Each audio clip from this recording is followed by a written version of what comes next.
You seeing this? It's snowing. And listen, I'm not a fan of winter, okay? I don't live in Los Angeles or Houston or New York City. I live in the boondocks of Pennsylvania, where the only thing you see for miles when driving down a road are churches, and a mountain. And sometimes when a church and a mountain love each other very much, they have a baby and name it Jamonville. Oh, and not to mention, it gets cold here. Really cold.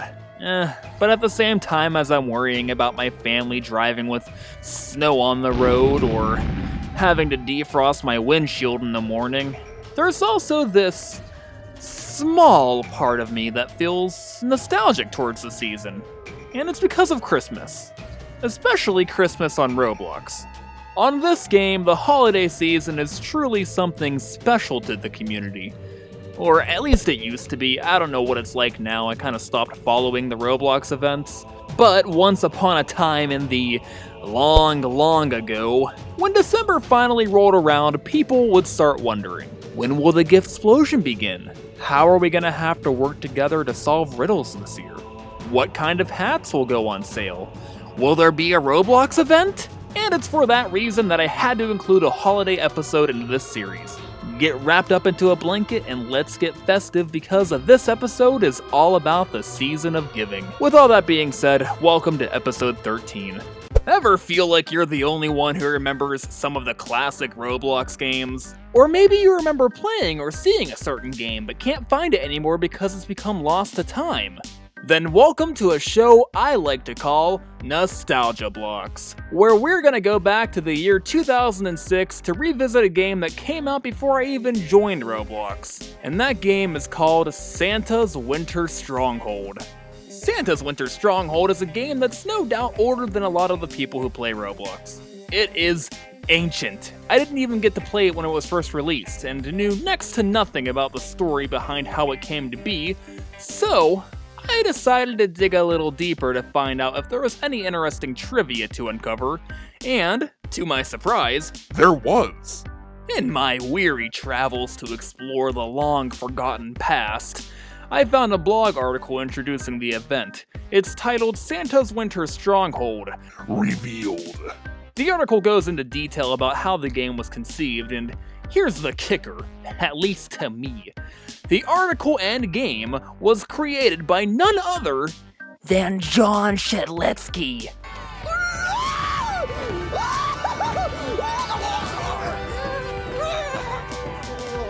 Okay, now some of you might not know him, but this man was the creative director of Roblox for a long time. I often poke fun of him or joke about being an obsessive fanboy, but in all honesty, this guy is inspiring. Filled to the brim with good ideas and charisma, he is an inspiration to any up-and-coming game developer / creative individual, and it was shocking to learn that not only has he created classic Roblox games like Nuke the Whales and Sword Fights in the Heights 4, but he's also the man behind this bad boy. Now, I mostly knew him for how he used to respond to people on the forum. It was at this point that I knew I had to read further. The article goes as follows, and for the sake of adding an extra layer of nostalgia, I'll even read it in my Shedletsky voice from old machinimas. When I was in school, my teachers would sometimes comment that I had a warped sense of humor. Anyone who has played my new Christmas level will probably agree. This is something that I think you'll understand more whenever I show you footage of the gameplay, but this game is hilarious in concept. I mean, there are elves rebelling against Santa, an all-powerful rocket-wielding god. Yes, please. It is everything that I didn't even know I needed. And it's hilarious knowing that Shedletsky is the man behind this. You can definitely see his warped sense of humor. But let's not get too off track here and see how the game's supposed to work before jumping into the action. When I started to design the level, I was interested in creating a new Roblox game type that didn't directly center around combat. I also wanted to try to make a level where bombs were useful and dying meant something. Finally, I wanted to make a team game. Santa's Winter Stronghold was the result, and while I don't think that I was entirely successful, it is a pretty looking map. Oh, it is definitely an attractive one. Any fan of the old Roblox aesthetic can agree that this place looks great. The comforting feel of the blocky design is something that takes me back to my... Good old days of my childhood. And though he disagrees that he was successful in his attempt, I think everybody who has played old Roblox can agree that this game is way ahead of its time for 2006 in terms of mechanics. In the blog article, John states that it's pretty simple but took more than 800 lines of Lua code to implement. Had I not known any better, and maybe had the graphics been a little less old school, I could have easily been fooled into thinking that this is a game straight out of 2010 or maybe even 2011 with mechanics like these. Each game lasts 8 minutes. At the end, the player with the most points wins and a new game begins. There are two sides, Santa versus the elves. The elves are looking for presents worth 1 point each and are trying to avoid the super powerful Santa. And oh, we're gonna get to this later. It's actually insane how OP Santa is. The dude has a freaking... Well, okay, I won't spoil it, but I promise you it's freaking amazing. Santa can win by killing people though, and well, that's pretty much all you need to know whenever you're playing him. Although, I guess it is worth saying that he has a few special powers. He also has rocket boots and multi-rocket, which can shoot like 3 rockets at a time, so that's already pretty awesome. The article then goes on to give the players hints on how to win, further showing how well thought out this game was as it utilized map design and the tools together quite well. But instead of just talking about it, how about I finally show you? Now, the footage for this episode was filmed in Clone Trooper 1019's Super Nostalgia Zone, an old Roblox emulator that you can find on the official site, so you don't ever have to worry about it shutting down or getting your password stolen. Ain't that just nice? With that being said, sometimes on an emulator, not everything is exactly the way it was originally, so you may see a few things off from the true 2006 version, but just gotta get used to it. Since there can only be one Santa, you'll likely start off as an elf.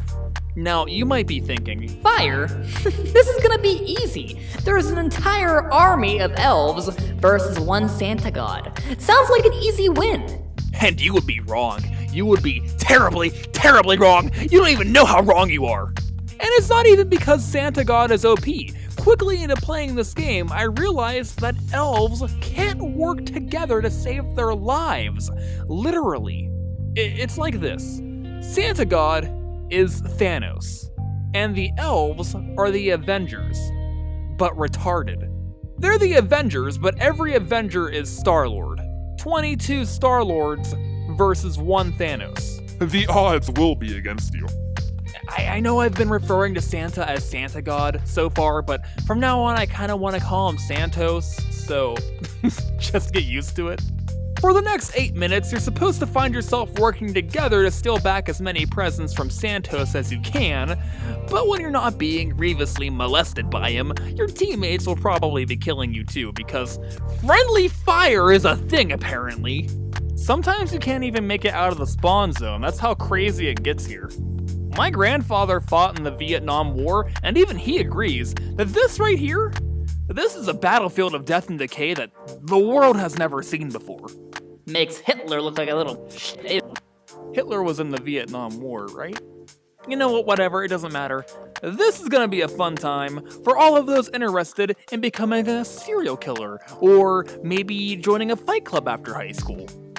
That being said, if you're not focused on murdering the rest of your teammates like this is some kind of fork-knife battle royale game, you'll probably end up winning the game rather easily, because you're gonna be one of the only people actually going out and collecting presents.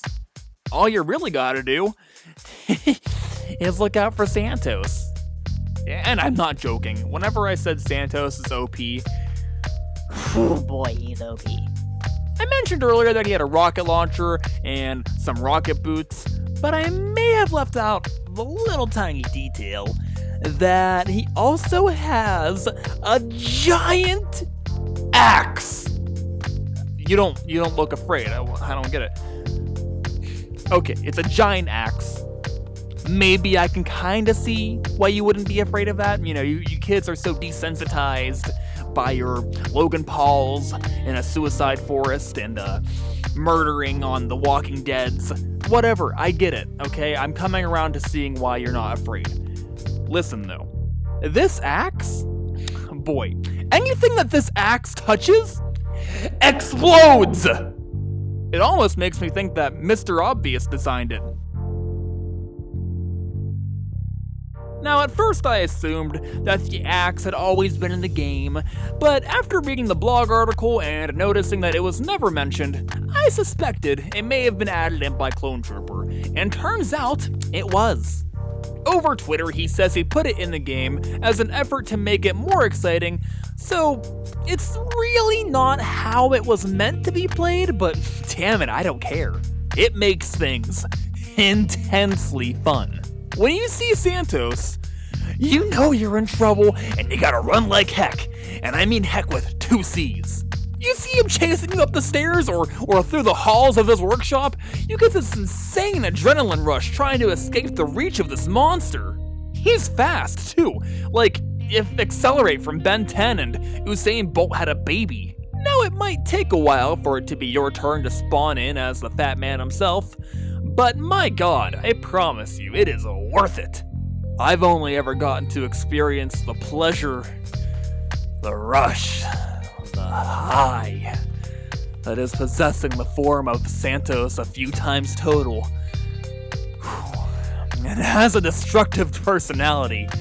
There is a sense of catharsis here with that axe and that multi-rocket that just obliterates everything in its path being in your toolkit.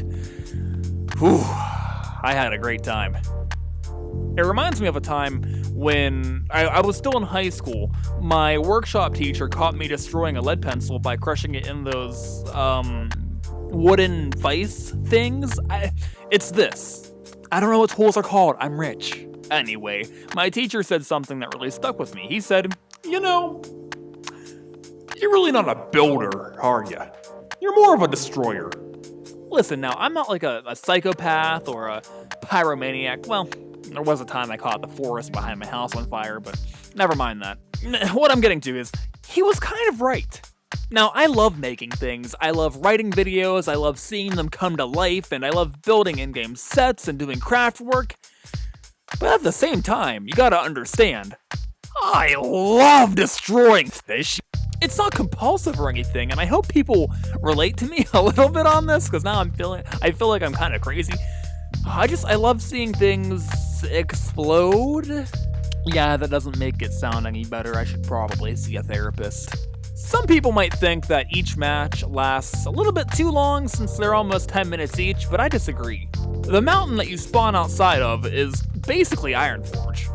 There's loads to explore in game, and getting to the top of the mountain seemed like a really cool goal to achieve, you know, just to see what was up there. And originally, I had advertised on my Discord and Twitter that I wanted to try and make a human ladder all the way up there. Only, it ended up being a lot harder than I thought because I kind of spawned in as Santos, and this Dark passenger inside of me took over and I couldn't help myself anymore. What you're about to see may scare you.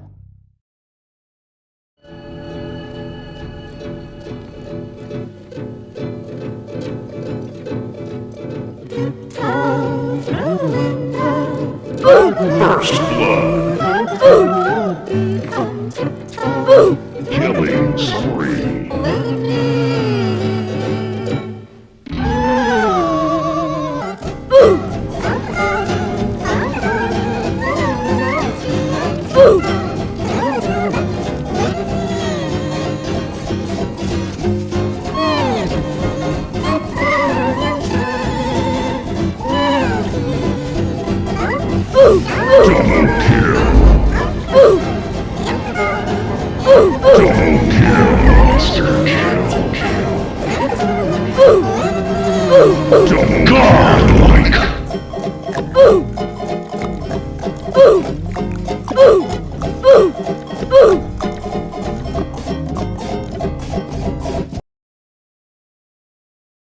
If I killed you and you're watching this video, I want you to know that I loved every moment of it.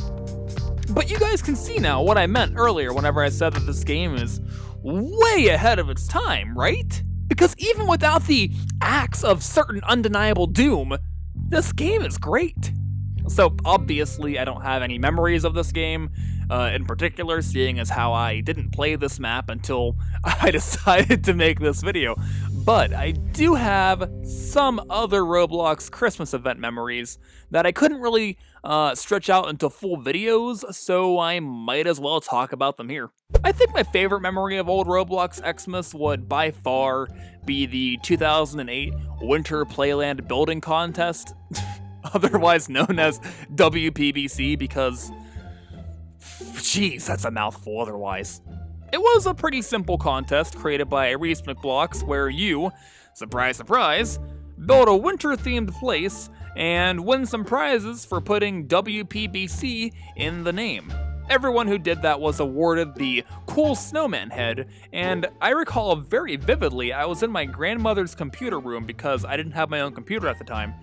I was in my grandmother's computer room, I had just logged on, and my friend 13CNC3 and I found out that we had got the hat, and we were freaking out like there could have been no better present for Christmas. It was a bright, snowy morning too. It was like picture perfect for a nerd like me. That hat was awesome, and I need to get it again just for the sake of feeding my nostalgia. Thank you, Reese McBlox and team, for coming up with an event that I can honestly say left me with memories that I still look back on fondly even 10 years later. If you were more talented and could actually build impressive places, I was very much not one of those people. But if you were, you could have been awarded with the amazing Ice Crown. Wish I could say I won it, wish I could say I have it, but alas, I do not. Someday though. Maybe someday. Never mind! That's a lot of Robux! That is a lot of Robux! Shame on you for selling it for that much! I could never afford that! My voice, my throat's getting raspy from screaming. Other memories include 2009, when I was banned from using my computer because my grades dropped so low in school that I had to sneak over to my cousin's house and play on his computer without anyone finding out. That was a freaking... That was just torture, because at that point, I was already addicted to Roblox, and it was the equivalent of a smoker going cold turkey. And lastly, of course, I can never forget 2013, because by then, I had built up a decent following on Roblox, and we kind of celebrated the end of the year together by creating 2013 in a nutshell. I'll leave a link to the video in the description below if you have never seen it before, but let it be known that I am still annoyed about the freaking Merry Wreath. That was 3 days trying to get that thing. 3 days! And it ended up being the Merry Wreath? The Merry Wreath? Really? I deleted that hat, and you know what? I couldn't have been happier.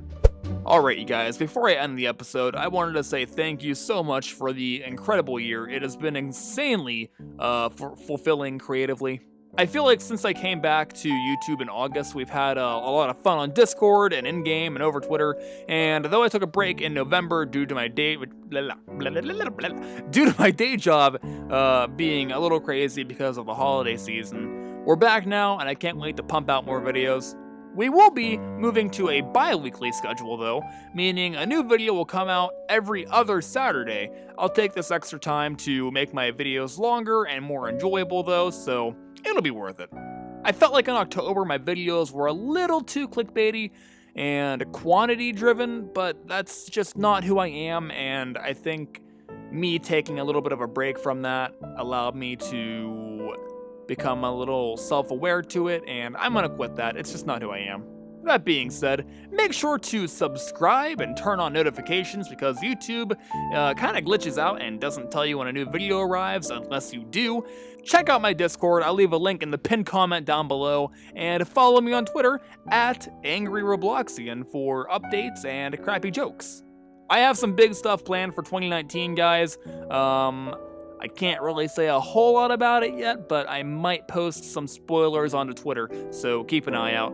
And I won't see you guys on here until after Christmas. So happy holidays. I love you guys, and as always, have a lovely, lovely day. Peace out.